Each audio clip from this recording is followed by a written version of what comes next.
I was shaking all day long, but when I first saw the tumor, it's weird. It's like everything relaxed. It's almost like when you know and you can see what you're afraid of, you can face it. You can wrap your head around it.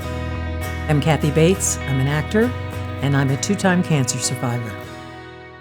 The first time I heard about breast cancer was when I heard my Aunt Lee's voice on the phone. I could hear her voice break as she said, "I have breast cancer." It was at that point that I realized that breast cancer runs in my family. Later, my mother developed breast cancer in the 70s. She had a radical mastectomy.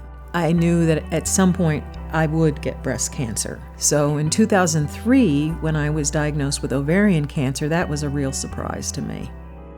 Ovarian cancer is really hard to diagnose. I had a best friend who came to see me, and she told me, "You don't look good."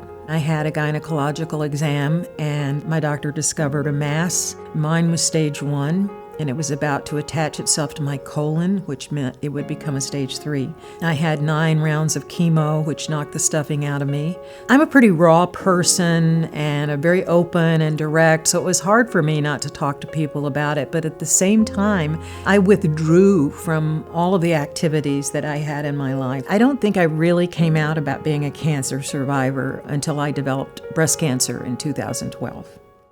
I wasn't feeling well, and I thought, I'm worried, maybe this is the ovarian, maybe it's spreading, maybe we didn't get all of it. I went for an MRI, and they discovered that I had a tumor in my left breast.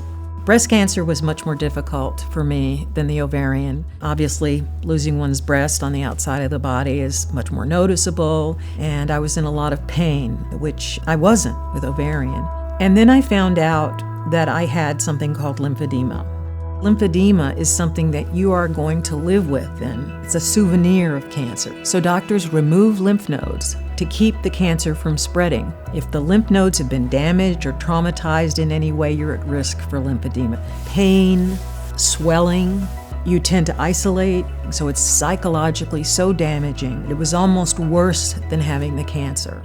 It's estimated that upwards of 10 million Americans suffer from lymphedema, but people are not educated about it.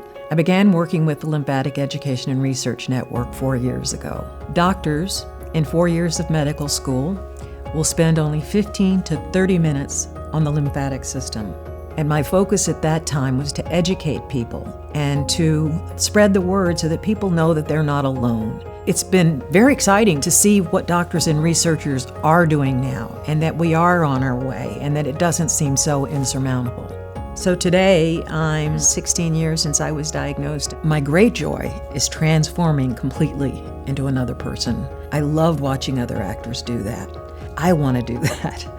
That really wakes up the little kid inside me who likes to play dress up. I think it's made me stronger, so I'm one of the lucky ones. I'm here today speaking to you. It's a miracle.